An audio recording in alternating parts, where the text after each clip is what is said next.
High, শুভ সন্ধ্যা, শুভ অষ্টমী প্রত্যেককেই।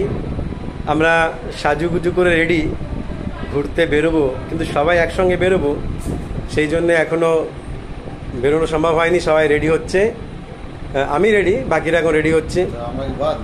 আমার দাদা রেডি হয়ে গেছে এদিকে, একদম রেডি হয়ে একদম দাঁড়িয়ে আছে। মেয়েরা এখন রেডি হচ্ছে এদিকে, সেটা দেখাতে পাচ্ছি না। আর এদিকে আমার মেয়ে মানে বড় ছেলে, সে পুরো রেডি। এদিকে প্রীতি ম্যাম রেডি, এদিকে সাজগোজ চলছে এখনো বাকিদের। ঘুরতে যাওয়ার জন্য অন্তিম মুহূর্তের টাস্ক চলছে। বছরে একবারই অষ্টমী আসে, সেই জন্যে যে শিল্প কলা প্রত্যেকে জানা আছে সেগুলো কেউ আর মানে অ্যাপ্লাই না করে থাকতে পারে না, সেটাই চলছে। মিস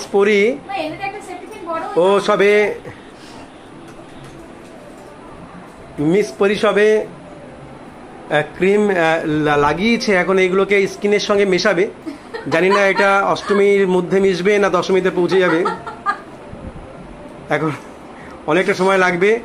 সবে ও কাজ শুরু করলো, দেখি কখন আমরা বেরোতে পারি ঠাকুর দেখতে। এদিকে আমরা ঘেমে যাচ্ছি।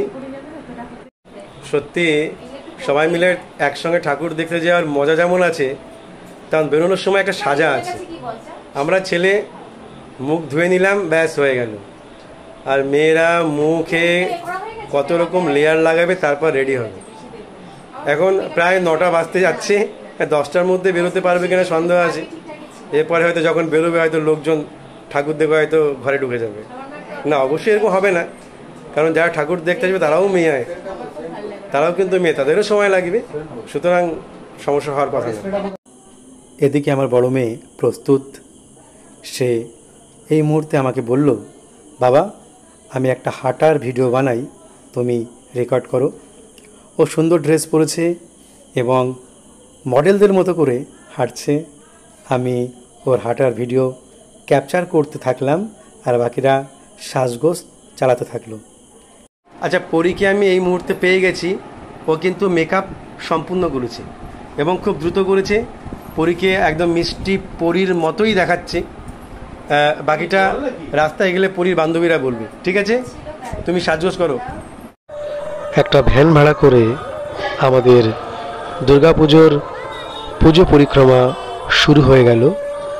আমি ভ্যান ঠিক করলাম কার্তিকপুর থেকে পল্লীমঙ্গল হয়ে বেলেঘাটা পর্যন্ত। অথচ আমার মেয়ে ভ্যানে যাবে না, আমার মিসেস আমার স্কুটিতে যাবে। কারণ মেয়েদের ক্ষেত্রে দেখা যায় ওদের বাইকের প্রতি একটা প্রেম বা ভালোবাসা থাকে। আমরা পৌঁছে গেলাম অম্বিকানগর পল্লীমঙ্গল পুজো কমিটির পুজো মণ্ডপে। সেখানে একটা ফাংশন চলছিল এবং যাওয়ার সময় রাস্তা প্রচণ্ড খারাপ ছিল, যেতে বেশ সমস্যায় পড়ছিলাম।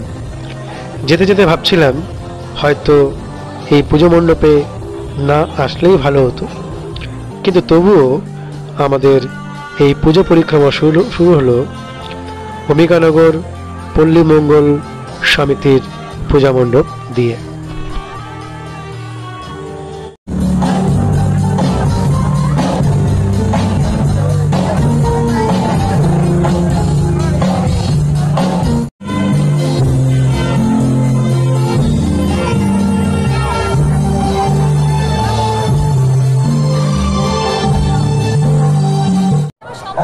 তারপরে চলে এলাম অম্বিকানগর হনুমান মন্দিরের সামনে অবস্থিত দুর্গাপুজো মণ্ডপে। মণ্ডপের সাজসজ্জা এবং পরিবেশ ভীষণ ভালো ছিল এবং ওখানে একটা ফাংশন চলছিল এবং ফাংশনের মধ্যে যে কুইজ হচ্ছিল মাইথোলজির উপরে, আমার ভীষণ ভালো লাগছিল। আপনারা মাতৃ প্রতিমা দেখছেন, খুব সুন্দর মাতৃ প্রতিমা এরা বানিয়েছিল। আপনারা এখন দেখছেন দেগঙ্গা বাজারে অবস্থিত দেগঙ্গা মিলন সংঘের পূজা মণ্ডপ। এখানকার প্রতিমা প্রত্যেক বছরই সাবেকিয়ানার সুন্দর মাতৃ প্রতিমা এরা করে এবং ফাংশন চলছিল, প্রত্যেকে ফাংশন দেখছিল, সুন্দর আলো ছিল। আমরা প্রত্যেকে নিজস্ব এবং ছবি তুলেছিলাম এখানে। সত্যি এক কথা দারুণ পরিবেশ। এবং এখানে এসে দাদাকে ওখানকার লোকেরা গান গাওয়ার জন্য রিকোয়েস্ট করে এবং দাদা একটি গান পরিবেশন করে। দাদা গান করায় অনেকটা সময় মিলন সঙ্গে লেগে যায়। তারপরে পৌঁছাই আমরা দেগঙ্গা যুবক সঙ্গে। আপনারা এখন দেগঙ্গা যুবক সঙ্গের মাতৃ প্রতিমা এবং প্যান্ডেল দেখতে পাচ্ছেন। এক কথায় বলা যায় যুবক সঙ্গে সেই অর্থে লোকই ছিল না। এরপর আমরা যাই দেগঙ্গা যুবক বৃন্দের পূজা মণ্ডপে, যেটা দেগঙ্গা বিপ্লবী কলোনিতে অবস্থিত। এখানে সুন্দর পরিবেশ, দুদিকে পুকুর পাড়ের মধ্য দিয়ে রাস্তা এবং সেখানে আলোকসজ্জা। এরা প্রতি বছরই একটা স্বাতন্ত্রতা রাখে, এবারও ছিল। প্যান্ডেলেও বেশ একটা ভিন্ন ঘরানার পরিচয় কিন্তু এরা দিয়েছিল।